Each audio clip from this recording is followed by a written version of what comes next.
welcome to another edition of Dreamtime with Danielle. Sometimes my dreams fill me with regret. The feeling is palpable. So let's explore this dream together. It's from today, don't you know? I dream that I am traveling and have met a painter. She is young and 20s. Will I sing this whole dream in a song?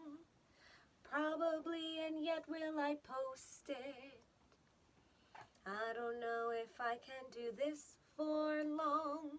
I did it for myself before. I dream that I am traveling and have met a painter. She is young 20s.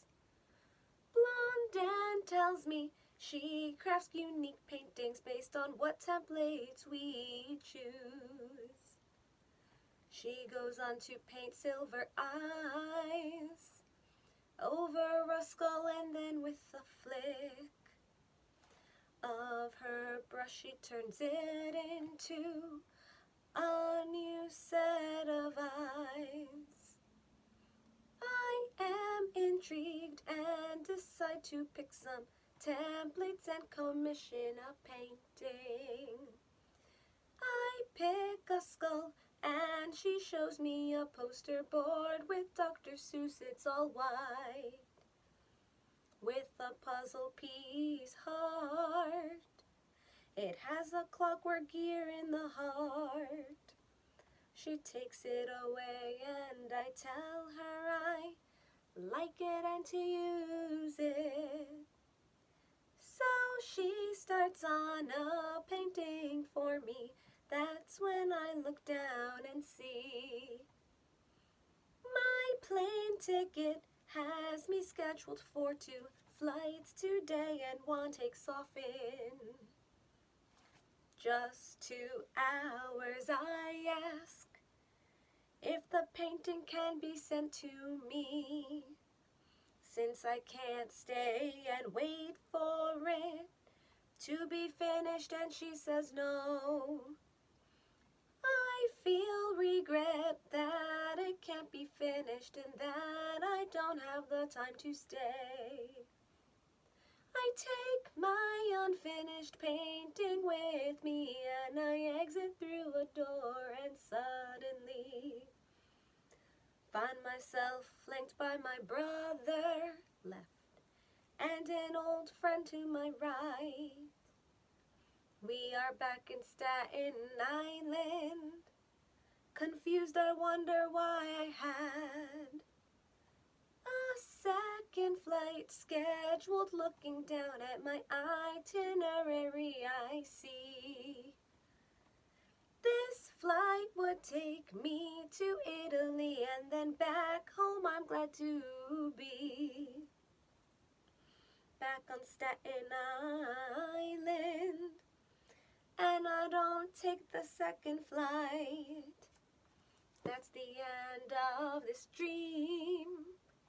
So why am I still singing? Sometimes singing helps me cope with feelings, and this dream made me feel a lot of feelings.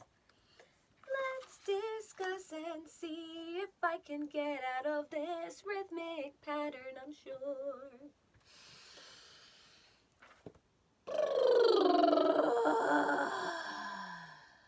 Yep. Okay. Sometimes you gotta sing a dream. Cool. Glad you were in that one with me. So, this dream, I meet a painter, young, 20s, blonde, and she's crafting unique paintings. And she painted silver eyes over a skull, and they were these really big alien eyes. So let's go. Ooh.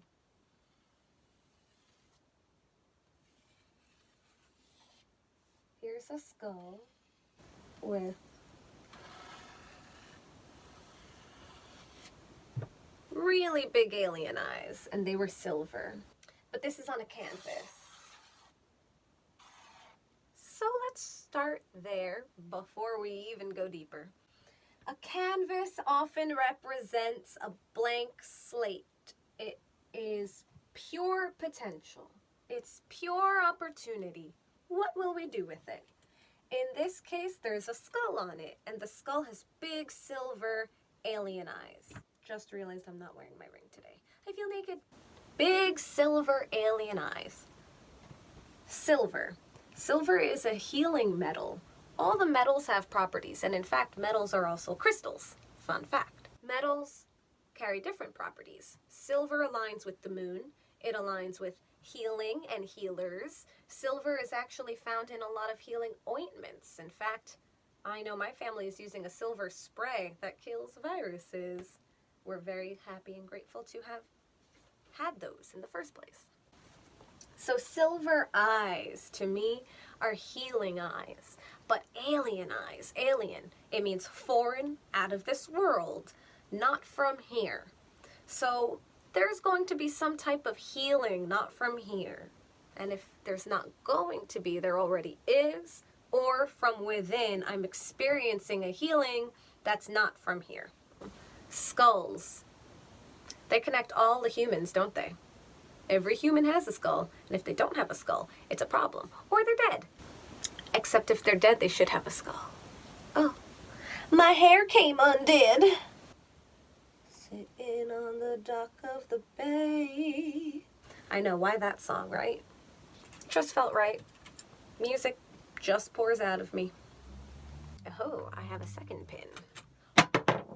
Rock. I have rocks everywhere around me. They are my happy space. Boom. Hair is back in place. So skulls. Skulls connect the human race. Skulls connect a lot of animals, actually, but this was a human skull. Human skulls are timeless. They represent our ancestors. Mortality. What will we do with the life that we have? What have we done with the life that we have? Skulls are also an enigma. They carry mystery because the person who owned it is not with us anymore. We can really only guess, so there's a lot of guesswork here. And then eyes. Eyes are the window to the soul, both in a poetic sense and a legitimate sense. Behold, my eyes. When you look into them, what do you see? And when I look into your eyes, what do I see? We are very aware when eye contact is made that we're dealing with another mind, another being. There's someone else in there. Silver eyes, healing eyes, connecting to the soul through our gates, through our windows. You know, a lot of people are also connecting via their windows because of the quarantine we're all experiencing. I mean, Italy comes up in my dream, and Italy, we've seen videos of people coming out onto their balconies at sunset and applauding and playing music, and in fact, that's happening now in New York. It's a beautiful thing. So, windows could also represent community, looking out from within. Our whole world happens within us, even when we participate outside.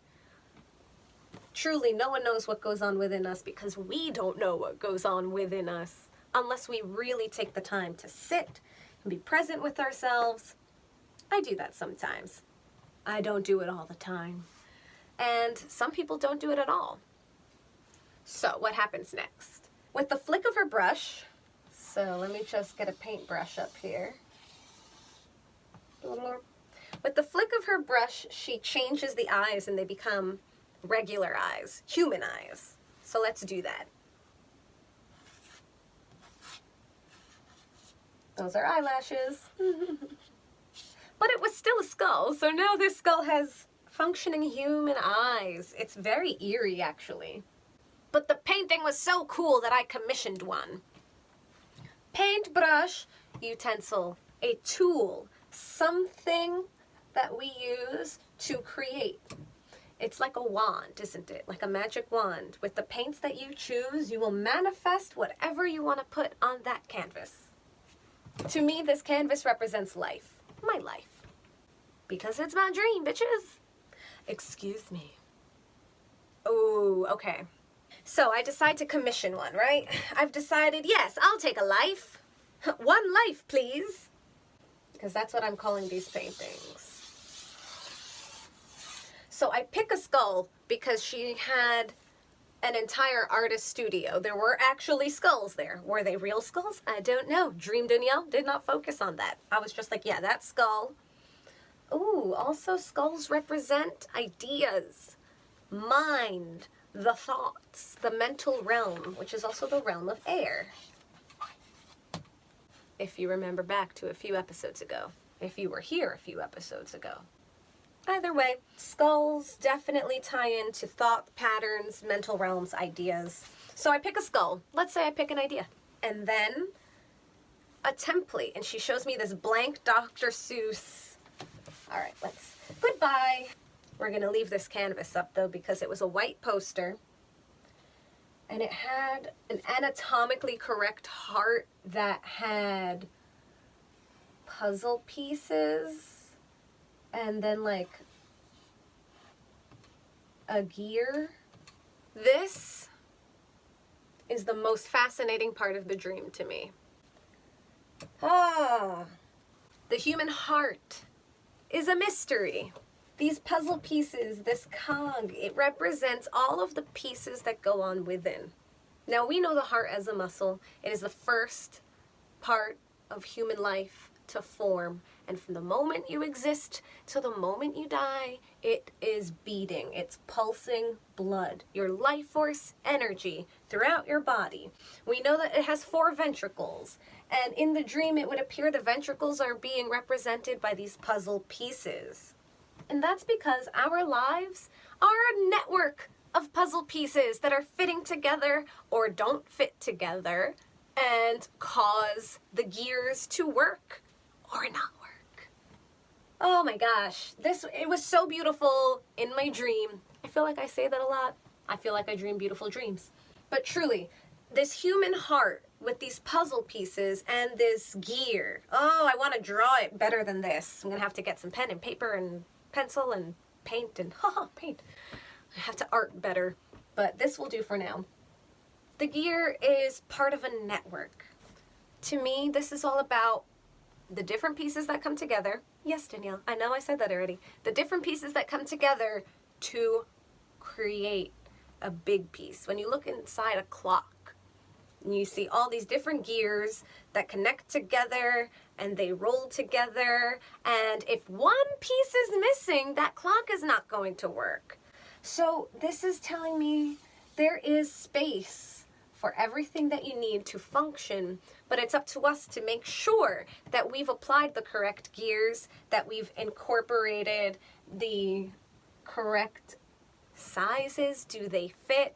Our lives are spent seeking out our puzzle pieces, our gears, our networks. We will meet a lot of people who don't actually fit, even if they're pleasant. We will meet a lot of people who do fit and maybe don't choose to stick around. So the heart is on a never-ending quest to find the perfect function within. And this was specifically Dr. Seuss. Dr. Seuss, he was a brilliant man. He gave himself the name Doctor. And you know what? Honestly, he was a true wordsmith, so he earned that doctor title in my mind. You can get a doctor in other things outside of the medical field, but Dr. Seuss's work is brilliant in its simplicity. When you read his material, he's going to the heart of the problems that we have and the heart of our solutions. Dr. Seuss explored what society does to one another when people don't fit in.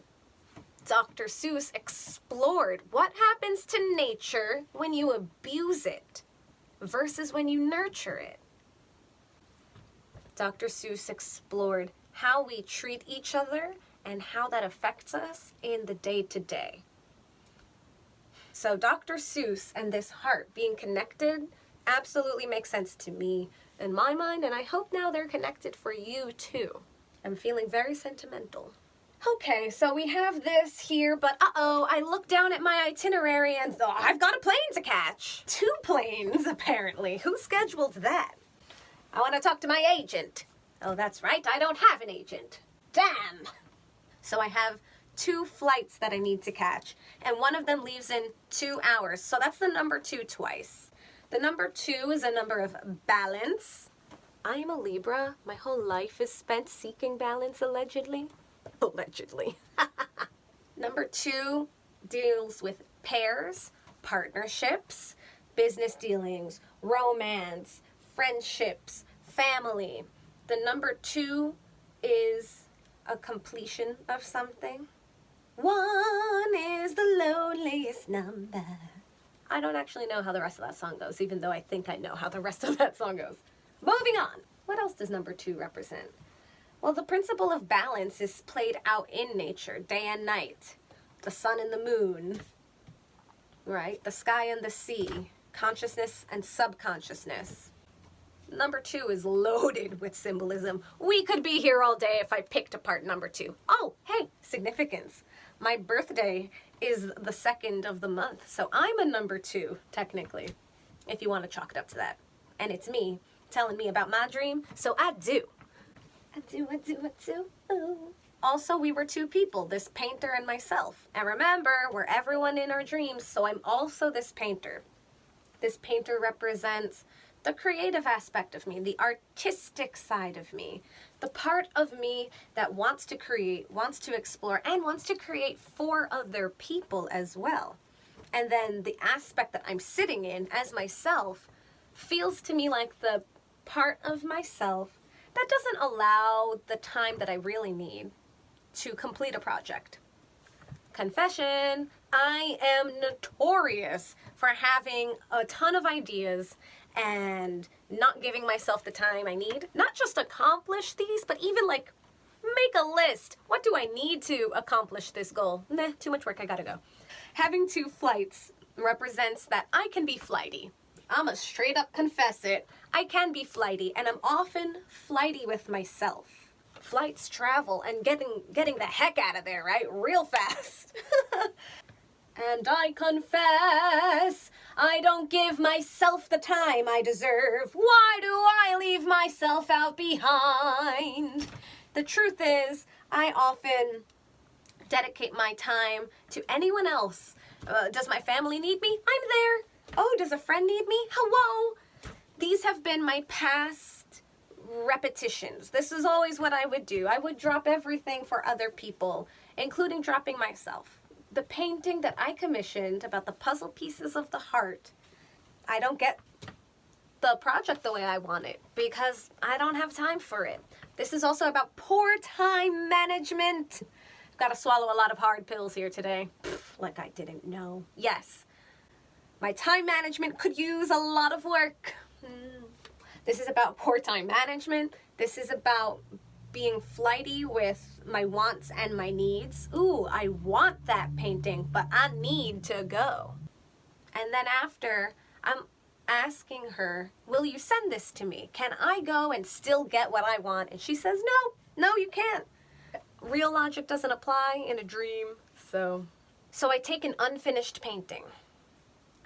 To me, I would say that's me half-assing my work, throwing stuff together. Also, I'm part of an improv group. I'm part of a group called SayWhat NYC. You remember us going, SayWhat NYC. We do improv. So as an actor, my go-to is making it up on the spot. Heck, even as I do this is an element of improv because I'm exploring my symbolism with you. Aside from writing down my dream, I have not previously written out everything I thought about it. I also did just have this dream. So, or is that an excuse? All right, so poor time management, incomplete projects, or posting work that I know I could do better but didn't because I didn't give myself the time. I just wanted to finish. Or I don't care that it's unfinished. Oh, this is taking me back to school, like real young, 3rd grade, specifically math homework. I was so irritated with all of these multiplication questions that I just scribbled in numbers for the entire page. Didn't even try. Well, I'm not in 3rd grade anymore, and this isn't a math homework. It's my life. My dream is telling me set aside the correct time to complete the projects that you desire to fill the heart, to fill those network pieces, the cogs and the puzzles. Then I exit through a door and suddenly I'm back on Staten Island, and I'm not alone. My brother and an old friend are with me. So on my left, my brother, a family member, someone I hold near and dear to my heart, very close, emotionally. And to my right, a friend from the past, someone who's logistically and emotionally distant from me at this point in my life, but exiting the door with me while I carry an unfinished painting. Wow. We could unload that for days, but I guess for now I'll say it's about holding on and letting go. Holding on to my family, letting go of friends. As I've grown older, I've really learned that friendships are so beautiful, but they change because we change as people, which is a real bummer, but it doesn't have to be. It's beautiful. What's another word for beautiful? I challenge you, Hernandez. Find another word for beautiful. It's a wonderful thing to have relationships with people, even when they don't last, because the memories are still there, and the times you spent together are still there, and the joys you had together are still there. They're just not continuing. So I exit this door with my present and my past, and I look down and see that I don't have to take the second flight. I don't have to remain flighty. And in fact, that this flight was going to take me through Italy and then back home. What? That sounds like 3 flights to me, but okay. Italy is the closest to New York in what's happening with our pandemic. I know it's not logistically close to New York. Mama didn't raise no fool. But in terms of this COVID-19 pandemic and the world that we live in today, how we're all doing, New York is the closest representation to what Italy has endured. New York has people who live very close to each other, stacked on top of one another, depending on where you live, as well as really close streets, and how hard our city and people have been hit by this crisis. Our hospitals and our workers and everyone who's out there on the front lines facing this. Italy has gone through it first to show us what we could expect. So I bypass Italy in the dream. I don't have to go there. I'm here now. But I'm in Staten Island. I'm outside of the city. I'm in a place that is experiencing it differently. And don't get me wrong, we're experiencing it here. There are several people that we know who have been struck by this illness. So it's happening here, but we're not on top of each other in the same capacity that other boroughs like Manhattan, Brooklyn, Queens, the Bronx, you know, of the other boroughs, or Italy is experiencing. I would also chalk this up to going out unnecessarily. That extra flight was unnecessary. I did not have to take it, but it was there on my itinerary. So reflecting, it could mean I've been going out unnecessarily in the past, or I go out of my way unnecessarily. Hello! That one's glaring to me, especially with what I was saying when it comes to the first part of the dream. Not allowing the correct time for myself, or divvying up my time amongst others unnecessarily, especially when it would interrupt or intrude on my own work, going out of my way unnecessarily.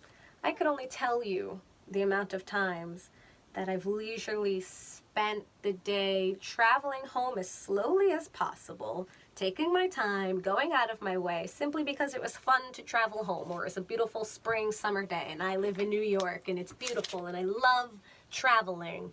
All of those reasons. Now is not a time to do that, is it? No. But it's been a part of my way. It's been part of the way that I move through life. A lot to unpack here. And of course, I took my unfinished painting with regret, and regret was a lot of the emotion that this dream left me with. I mean, I didn't even read this dream to you. I had to sing it to you because reading it made me sad. Even though it's not a sad dream, there's beauty in it. But regret is a sad emotion for me. A lot of people also feel sad with regret. A lot of regrets have poisoned people, as well as their motivations moving forward. It's poisoned a big way that people live, and I know, for me, that living with regret is not only not my plan, but I've seen what it does to people. Finding a way to cope with regret, handle it, address the part of us, this part of me, that feels regret, and what can I do moving forward? The older we get in life, the more regrets we will experience, but we don't have to let them cripple us. They don't have to stop us. They are lessons, and I know this. So thank you for joining me for another session of Dreamtime with Danielle. That's me. If you would like to send me your dreams so that I can interpret them and sketch out some symbols, information is down below. And I hope I see you again soon. Thank you, guys. Dreamtime with Danielle. I can put more spirit in that. Dreamtime with Danielle. Yes, nailed it.